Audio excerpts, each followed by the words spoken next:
नमस्कार श्रोते हो, हिस्ट्री टॉक्स मराठीवर तुमचे स्वागत आहे. नमस्कार. विशेष चर्चेत स्वागत.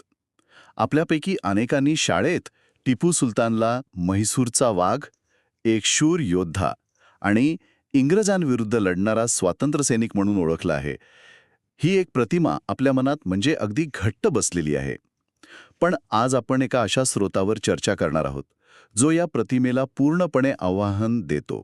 बरोबर.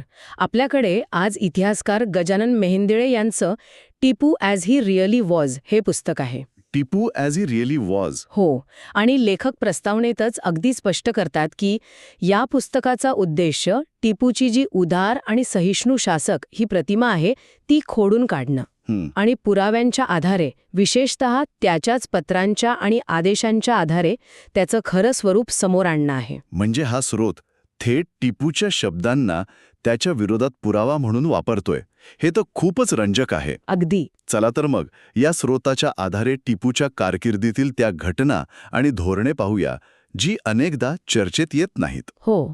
आपण विशेषतः कनारा, मलबार आणि कोडागू, ज्याला आपण कूर्ग म्हणूनही ओळखतो, तिथल्या घटनांवर लक्ष केंद्रित करूया. नक्कीच. पण टिपूला समजून घेण्यासाठी आपल्याला थोडं मागे जाऊन त्याचे वडील हैदर अली यांच्या धोरणांची पार्श्वभूमी पाहणं महत्वाचं आहे. अच्छा. मेहेंदळे यांच्या पुस्तकानुसार हैदरने म्हैसूरचं राज्य कपटाने बळकावलं होतं. तो वरकरणी म्हणजे राजकीय सोयीसाठी सहिष्णू वाटत असला तरी जिंकलेल्या नवीन प्रदेशात आणि युद्धकैद्यांसोबत त्याचं धोरण पूर्णपणे वेगळं होतं. थांबा, इथेच एक महत्वाची संकल्पना येते, चेला बटालियन. हो, ही संकल्पनाच मुळात खूप भयावह वाटते.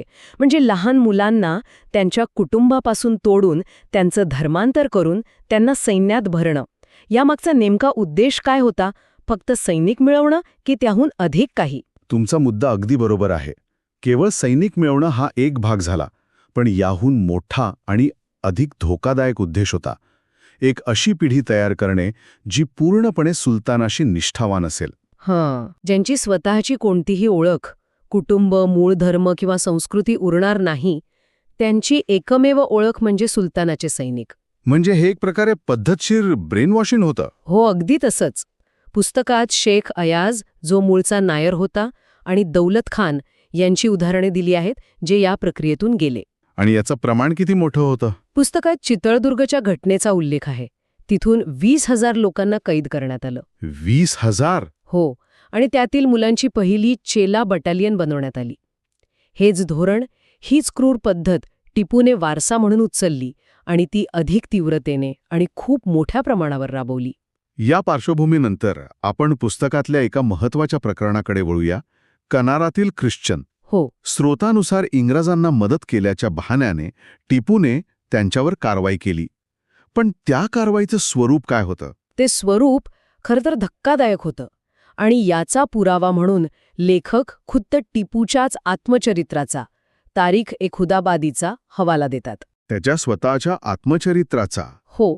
टिपू त्यात लिहितो की त्याने एकाच दिवशी सकाळी प्रार्थनेच्या वेळी सुमारे 60,000 ख्रिश्चन स्त्री-पुरुष आणि मुलांना कैद करून श्रीरंगपट्टणमला पाठवण्याचे आदेश दिले. 1 मिनिट, 60,000 लोक एकाच दिवसात? हो, आणि नंतर त्या सर्वांना इस्लामचा सन्मान दिला. इस्लामचा सन्मान? म्हणजे अर्थातच त्यांचं धर्मांतर केलं. पण 60,000? त्या काळात हे लॉजिस्टिकली म्हणजे व्यवस्थापनाच्या दृष्टीने कसं शक्य झालं असेल? एवढ्या मोठ्या जमावाला कैद करून शेकडो किलोमीटर दूर श्रीरंगपट्टणमला नेणं हे तर प्रचंड मोठं लष्करी ऑपरेशन झालं. खूप चांगला प्रश्न आहे. लेखकही मान्य करतात की वेगवेगळ्या स्रोतांमध्ये आकड्यांवरून मतभेद आहेत. खुद्द टिपूने 60,000 म्हटलंय. एका मराठी पत्रात टिपूच्याच हवाल्याने 50,000 ख्रिश्चनांना मुस्लिम बनवल्याचा उल्लेख आहे. जेम्स करी नावाच्या एका ब्रिटिश कैद्याच्या अनुभवानुसार हा आकडा 30,000 होता. म्हणजे आकड्यांमध्ये फरक आहे. हो, 20,000पासून 70,000पर्यंत वेगवेगळे आकडे मिळतात. पण लेखकाचा मुख्य मुद्दा आकड्यांपेक्षा त्यामागील क्रूरता, उद्देश आणि त्या ऑपरेशनच्या भव्यतेवर आहे. आणि त्या कैद्यांसोबत पुढे काय झालं? जेम्स करीच्या वर्णनानुसार ज्या अधिकाऱ्यांनी आपल्या मुली टिपूच्या जनानखान्यात पाठवण्यास नकार दिला त्यांची नाक, कान आणि वरचे ओठ कापून अरे देवा. त्यांना गाढवावरून बसून त्यांची धिंड काढण्यात आली. म्हणजे हा केवळ धर्मांतराचा विषय नव्हता, तर तो संपूर्ण समाजाचा स्वाभिमान चिरडून टाकण्याचा आणि दहशत निर्माण करण्याचा एक पद्धतशीर प्रयत्न होता. कनाऱ्यातील ही घटना ऐकूनच अंगावर काटा येतोय. आता कुर्गच्या लोकांबद्दल बोलूया. त्यांच्यासोबतही टिपूचा संघर्ष तितकाच तीव्र होता, नाही का? हो, खूप तीव्र होता. पुस्तकानुसार कुर्गमधील लोक त्यांच्या स्वातंत्र्यासाठी आणि स्वाभिमानासाठी प्रसिद्ध होते. ते सतत बंड करत होते. अच्छा. त्यांच्या या लढाऊ वाण्याला टिपू कंटाळला होता. वारंवार होणाऱ्या बंडाळ्यांना मोडून काढण्यासाठी लष्करी उपायांनंतर त्याने एक वेगळं शस्त्र वापरलं. ती कोणतं? त्याने थेट धमकी दिली.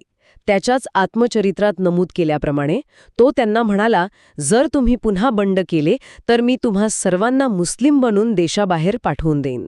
म्हणजे इथे धर्मांतर हे एक राजकीय आणि लष्करी शस्त्र म्हणून वापरण्याची उघड धमकी होती. अगदी. आणि त्याने ही धमकी प्रत्यक्षात आणली का? हो, आणि तीही अत्यंत निर्दयीपणे. मेहेंदळे यांच्या पुस्तकातील उल्लेखानुसार 1785 मध्ये टिपूने एका मोठ्या मोहिमेत सुमारे 70 ते 80 हजार लोकांना 70 ते 80 हजार हो, ज्यात स्त्री, पुरुष आणि लहान मुलंही होती, त्यांना कैद करून श्रीरंगपट्टणमला नेलं आणि तिथे त्या सर्वांची सक्तीने सुनता करून त्यांना मुस्लिम बनवण्यात आलं आणि त्यांना अहमदी नावाच्या लष्करी तुकड्यांमध्ये सामील करण्यात आलं. पण इथे एक प्रश्न येतो, एखादा शासक आपल्या अत्याचारांबद्दल इतक्या उघडपणे स्वतःच्याच पत्रांमध्ये किंवा आत्मचरित्रात का लिहून ठेवेल? हे अविश्वसनीय वाटत नाही का? याबद्दल लेखक काय स्पष्टीकरण देतात? हाच या पुस्तकातला सर्वात महत्त्वाचा मुद्दा आहे. लेखक म्हणतात की आपल्याला हे आजच्या काळात अविश्वसनीय वाटतं, पण टिपूसाठी या गोष्टी लपवण्यासारख्या नव्हत्या, तर त्या अभिमानास्पद होत्या. अभिमानास्पद? हो, तो स्वतःला केवळ एक राजा मानत नव्हता, तर तो स्वतःला इस्लामचा योद्धा समजत होता. त्यामुळे काफिरांना म्हणजे गैरमुस्लिमांना धर्मांतरित करणं हे तो आपला धार्मिक कर्तव्य आणि एक मोठी कामगिरी समजत होता. अच्छा. म्हणूनच 5 जानेवारी 1786च्या एका पत्रात तो अभिमानाने लिहितो की त्याने 40,000 लोकांना पकडून मुस्लिम केलं आहे. हे तो बढाई मारून सांगत होता. म्हणजे हे कबुली जबाब नसून शौर्यगाथा होत्या त्याच्या दृष्टिकोनातून. करण्यात आल्याचा उल्लेखही आहे. यावरून या संघर्षाची केवळ राजकीयच नव्हे तर वैयक्तिक आणि सांस्कृतिक पातळीवरची तीव्रता लक्षात येते. कनारा आणि कुर्गमधील लोकांचा प्रतिकार मोडून काढण्यासाठी टिपूने धर्मांतराचं शस्त्र म्हणून वापर केला, हे या पुस्तकातनं स्पष्ट दिसतं. पण मलबारमधील परिस्थिती यापेक्षाही वेगळी आणि अधिक गुंतागुंतीची होती असं दिसतंय. तिथे काय घडलं? हो, मलबारमधील परिस्थिती आणखी भीषण होती, कारण तिथे टिपूचा संघर्ष केवळ राजकीय नियंत्रणासाठी नव्हता, तर तिथल्या संपूर्ण समाजव्यवस्थेविरुद्ध होता. म्हणजे विशेषतः नायरांच्या मातृसत्ताक पद्धतीवर त्याचा तीव्र आक्षेप होता. ही पद्धत त्याच्या इस्लामिक दृष्टिकोनात बसणारी नव्हती. त्याने एक जाहीरनामा काढून नायरांना उद्देशून म्हटलं की तुम्ही एका बापाची मुलं नसता आणि तुम्ही जनावरांसारखे राहता. म्हणजे हा थेट त्यांच्या संस्कृतीवर आणि जीवनशैलीवर हल्ला होता. हो, आणि त्याने फरमान काढलं की जर त्यांनी सुसंस्कृतपणे वागण्यास नकार दिला तर तो संपूर्ण जातीला मुस्लिम बनवेल. ही धमकी नव्हती, हा त्याचा आदेश होता. आणि या आदेशाची अंमलबजावणी इतकी क्रूर होती की त्याची कल्पना करणंही कठीण आहे. मेहेंदळे यांनी पुस्तकात टिपूच्याच पत्रांचे अनेक दाखले दिले आहेत. उदाहरणार्थ 14 डिसेंबर 1788च्या एका पत्रात तो आपल्या एका सेनापतीला लिहितो, सर्व काफिरांना कैद करा किंवा ठार मारा. 20 वर्षांवरील 5,000 लोकांना झाडावर लटकवा. 5,000 लोकांना झाडावर लटकवा? हे त्याचे स्वतःचे शब्द आहेत. इतकेच नाही तर पकडलेल्या हजारो नायरांना जबरदस्तीने गोमांस खाऊ घालून आणि त्यांची सुनता करून मुस्लिम बनवण्याचे स्पष्ट आदेश त्याच्या पत्रांमध्ये आढळतात. हे केवळ राजकीय संदेश देण्या नव्हतं, तर लोकांमध्ये प्रचंड दहशत निर्माण करून त्यांचा प्रतिकार कायमचा संपवण्याचा एक अमानुष प्रकार होता. निश्चितच. आणि या सगळ्यावर कळस म्हणजे 19 जानेवारी 1790 रोजी लिहिलेल्या एका पत्रात टिपू स्वतः बढाई मारतो की मलबारमध्ये 4 लाखांहून अधिक हिंदूंचे इस्लाममध्ये धर्मांतर केले आहे. 4 लाख? आता लेखक स्वतः या आकड्याला अतिशयोक्ती मानतात. पण त्यांचा मुद्दा आकड्यांवर नाही तर टिपूच्या उद्देशावर आहे. हे पत्र लिहून तो आपल्या सैन्याला आणि इतर इस्लामिक शासकांना काय संदेश देऊ इच्छित होता? तो स्वतःला इस्लामचा महान रक्षक म्हणून प्रस्थापित करत होता. बरोबर. ही त्याची राजकीय प्रतिमा तयार करण्याची एक मोठी रणनीती होती. म्हणजे टिपूची धोरणं केवळ लष्करी नव्हती, तर ती थेट लोकांच्या दैनंदिन जीवनावर आणि त्यांच्या श्रद्धेवर परिणाम करणारी होती. पुस्तकात त्याच्या प्रशासकीय धोरणांबद्दलही लिहिलं आहे, जे या विचारसरणीला दुजोरा देतात. या महसूल नियमावळीबद्दल सांगा. यातले काही नियम खूप बोलके आहेत. कल्पना करा, तुम्ही त्या काळातले शेतकरी आहात. तुमच्या गावातील मंदिराला काही जमीन इनाम म्हणून मिळालेली आहे, हो, जी पिढ्यानपिढ्या मंदिराच्या देखभालीसाठी वापरली जाते. टिपूच्या महसूल नियमावलीतील नियम क्रमांक 63 नुसार ती जमीन सरकार जमा होणार, मंदिराचा आधारच काढून घेतला जाणार. आणि मशिदींबद्दल काय? धोरण अगदी याच्या उलट होतं. नियम 72 नुसार मशिदींना दिलेले इनाम म्हणजे जमिनी तशाच चालू ठेवल्या जाणार. इतकंच नाही, तर ज्या गावांमध्ये मशिदी नाहीत तिथे सरकारच्या खर्चाने नवीन मशिदी बांधण्याचे आदेश होते. आणि सर्वात मोठा मुद्दा, धर्मांतर करणाऱ्यांना काही विशेष सवलत होती का? हो, आणि हे सर्वात मोठं प्रलोभन होतं. नियम 73 अगदी स्पष्ट सांगतो की जो कोणी मुस्लिम धर्म स्वीकारेल त्याला फक्त अर्धाच जमीन कर भरावा लागेल आणि त्याची घरपट्टी पूर्णपणे माफ होईल. म्हणजे हा एक प्रकारे आर्थिक दबाव आणि आमिष वापरून धर्मांतराला प्रोत्साहन देण्याचा थेट सरकारी पातळीवरचा प्रयत्न होता. अगदी. म्हणजे हे फक्त विचारांपुरता मर्यादित नव्हतं, तर त्याची संपूर्ण प्रशासकीय यंत्रणा याच विचारसरणीवर काम करत होती. बरोबर. एवढेच नाही, तर पुस्तकात टिपूने लिहिलेल्या किंवा त्याच्या देखरेखीखाली लिहून घेतलेल्या अनेक ग्रंथांचा उल्लेख आहे. उदाहरणार्थ फताह अल मुजाहिदीन, जिहादींचा विजय, हो, आणि वाज अल मुजाहदीन म्हणजेच जिहादींना उपदेश. या ग्रंथांमध्ये गैरमुस्लिमांविरुद्ध युद्धासाठी उघडपणे चिथावणी देण्यात आली आहे. यावरून त्याची महत्वाकांक्षा केवळ म्हैसूरपुरती मर्यादित नव्हती हे स्पष्ट होतं. आणि ही महत्वाकांक्षा किती मोठी होती? ती संपूर्ण भारतावर इस्लामिक शासन आणण्याइतकी मोठी होती. पुस्तकातील एक महत्वाचा खुलासा म्हणजे त्याने अफगाणिस्तानचा शासक झिमान शाह याला पत्र लिहून मराठ्यांविरुद्ध एकत्र येऊन पवित्र युद्ध म्हणजेच जिहाद करण्याची योजना आखली होती. बापरे.